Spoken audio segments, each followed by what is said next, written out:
Hello, and welcome back once again to the Whole Counsel Devotional. Today we're starting with verse 8 of Genesis chapter 2. The Lord God planted a garden eastward in Eden, and there he put the man whom he had formed. This seems like a rather simple verse on the surface, but like so much of the Bible, there is so much more if we dig a little deeper.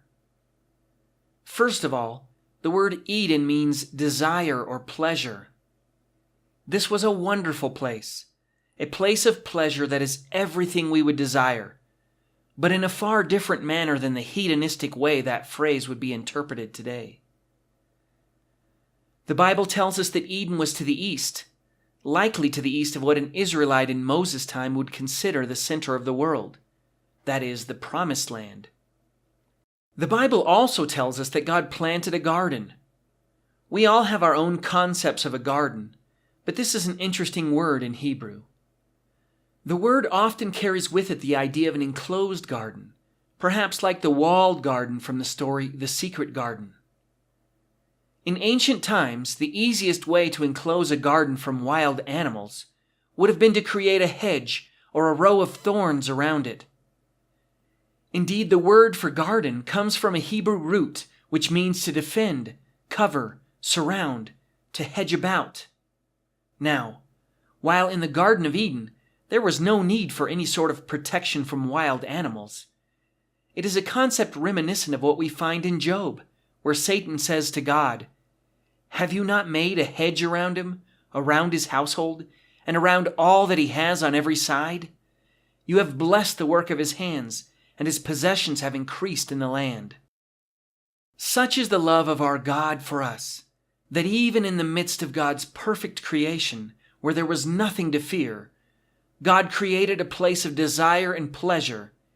He placed the man he had created in that paradisiacal garden, and he created a hedge of protection around Adam.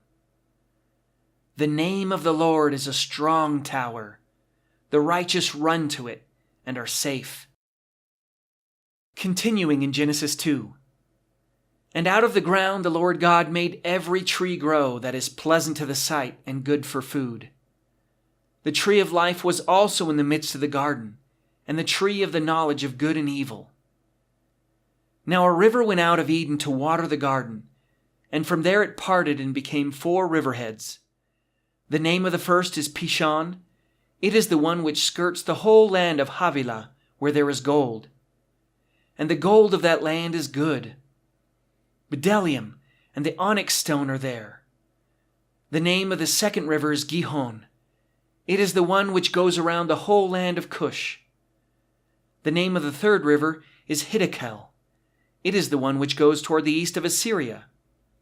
The fourth river is the Euphrates. Then the Lord God took the man and put him in the Garden of Eden to tend and keep it. And the Lord God commanded the man, saying, "Of every tree of the garden you may freely eat, but of the tree of knowledge of good and evil you shall not eat, for in the day that you eat of it you shall surely die." God here gives everything to Adam, including the tree of life, except for one particular tree. The most common belief as to why God presented Adam with something he wasn't to do was because for someone to truly love God, they must have a free will and choose to do so. While that does make logical sense, there is no reason given here by God, and there is no requirement for there to be a reason. God chose to give Adam this prohibition, and, as the Creator, he is perfectly justified in doing so. Our need to know the reason for everything often leads to problems. There are many things in our lives that God asks us to do or not to do. And while we can understand his reasoning for broad commandments such as don't murder or don't commit adultery, some of the things God asks of us as individuals seem far more obscure. God may tell us to befriend or not to befriend a particular person. He may tell us to say or not to say a particular thing. He may tell us to go or not to go to a particular place, even if it's a vacation.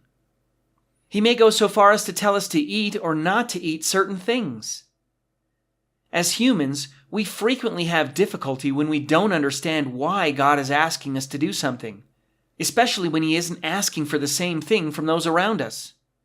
We often argue, rebel, complain, or flat out defy what God is asking of us because we don't know why He asked it. The simple truth is that it doesn't matter why He's asking that of us.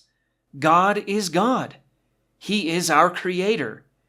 He has the inherent right to tell us what to do or what not to do because He said so. While that is difficult for our rebellious natures to accept, we can take solace in the fact that not only is God perfect, He has our best interests in mind. As we will shortly see with Adam, whatever the reason God gave this commandment, He wasn't joking around when He said, "You shall surely die."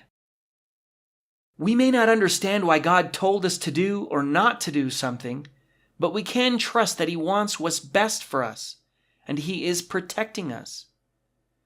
Just as with Adam, if we submit ourselves to Him, we find ourselves in that perfect paradise of pleasure, surrounded by God's protection, enjoying the countless fruits of blessing God has created for us to experience. The Lord bless you and keep you. The Lord make His face shine upon you and be gracious to you. The Lord lift up His countenance upon you and give you peace.